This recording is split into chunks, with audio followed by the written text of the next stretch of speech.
Hey, Shalom, all praise unto Yahweh, Shemi outside, double honors the apostles of GMS, honor to brothers that be pushing this truth in sincerity.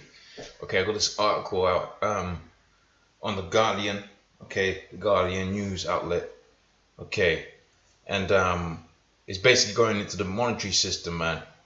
And what you can see from the global debt, which is 152 trillion, all right, what you're gonna see in this article, pretty much, um, the global output, global financial output is a lot less than that, isn't it?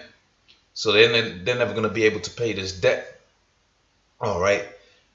Which is leading, ultimately that's going to lead onto a major global economic crisis, man. All right. So, but I thought it was interesting because you go to this website, right, and you got, I mean, some of these things are relevant and all of that, but this is supposed to be the most, significant piece of news for the day. You can see it's right here at the bottom.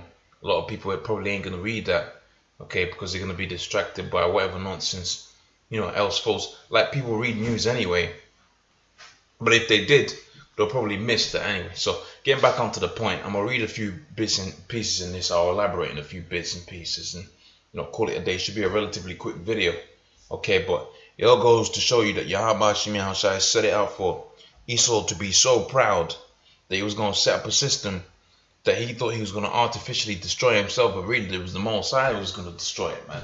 Okay, and you're gonna have all kind of, hey, when people ain't got no money, man, they go, hungry man is an angry man, a lot of people gonna be angry, man. Okay, they're gonna rise up against, like the book of Second Ezra, the 15th chapter. Says then they're going to regard their kings and all princes, man. They're going to rise up against them so-called kings and princes, man, which is them, the heads of governments. And in some countries, you actually got kings and queens and monarchies that actually rule and run their countries, man. But in most so-called first world countries, they've got superficial kings and monarchs that really just bring in a different type of business, but they don't really run the government or something or anything like that, like England. Okay, so it says debt levels is more than twice the size of the global economy and unprecedented as a proportion of GDP. The fund says. So this is IMF urges governments to tackle record global debt, which that's not going to happen. This is what is plausible deniability as always. This is the so-called, we all know these people are working for the elite, so they got an agenda for and they got an agenda against. In other words, they present two arguments, but ultimately they always lead you down the path of chaos. Okay, just like with the Brexit thing, you was given the option for two and against, but ultimately you went down the path of chaos. Okay, because chaos is advantageous and lucrative to the elite banking families, man. Okay, so it says the debt levels is more than twice the size of the global economy and unprecedented as proportional of GDP. It says the fund says. All right. Let's read into some of this meatier stuff. It says the International Monetary Fund has urged governments to take action to tackle the record 152 trillion debt mountain before it triggers a fresh global financial crisis, a fresh global financial and economic crisis. Okay, it says warning that the debt levels were not just high but rising. We know they're rising because that's how the monetary system works. You borrow to get your currencies, man. You have to borrow to get currency, so you're always going to have exponential debt growth. Okay, so it says the IMF said it was vital to intervene early in order to mitigate the risk of a repeat of the damaging events that began with the collapse of the US subprime housing bubble almost a decade ago. So you had it to where you had the 2008 crash, but a lot of people, some of them outlets will tell you this, but you're not gonna find too many outlets that tell you that really what happened in 2008 that hasn't stopped. What you've seen is a continuation of that. See, all of that debt that was amassed up into 2008. Okay, the government's bailed out some of it, and you had it to where businesses were about to go bust and they got bust and so on and so forth.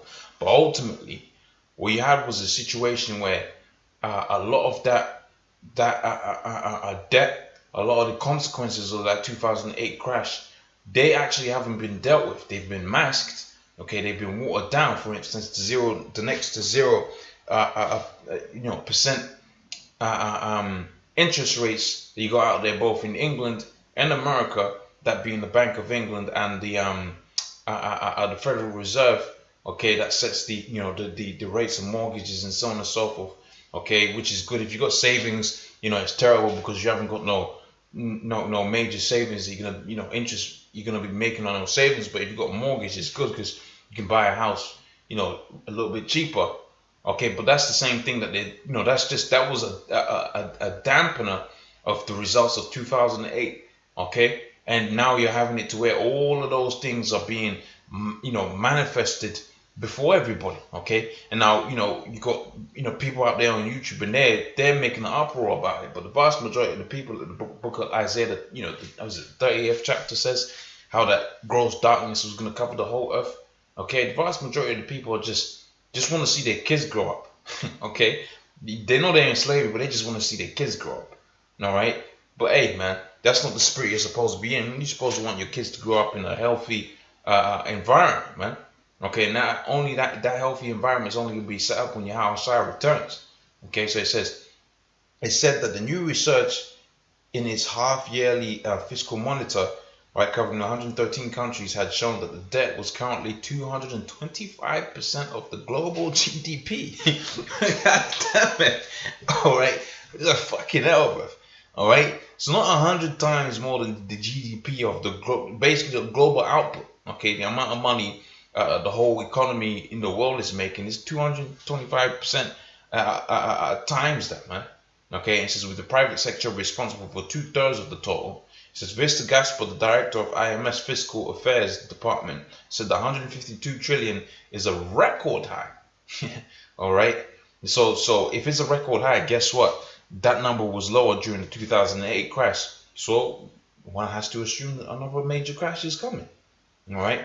It says in places around the world where we have excessive debt. So some places we have debt, in particular non-financial corporations debt, growing very fast. A crucial message from the fiscal monitor is that when the private debt is on an unstable path, it is important to intervene early, right, in the process to make sure that the financial crisis and recession can be prevented. But you've just said you're at record high. Okay, it's a record high. So yeah, you're gonna have all of them things happen. Okay, you're gonna have and we know the elites want that to happen because they could issue out the chip. All right, they could issue out the chip by way of having these global markets, and they say global markets. Okay, it's not isolated. Okay, it's the whole global market that's gonna crash this time, and they're gonna bring forth that chip heavy as a result of that. Because when you have damn near 70% of people just gonna lose work in one day. Okay, if you got all of that happening, then hey, man, a lot of people are gonna want a solution towards that, and that's where the chip comes into play. So I'm not gonna read the rest of that. You can read the rest of it for that yourself. Hopefully the point is made. Okay, with that I'm gonna say all praise unto Yahweh Shimi Al-Shai, double honors the apostle of GMS, and honors you brothers that be pushing this truth in sincerity. Shalom.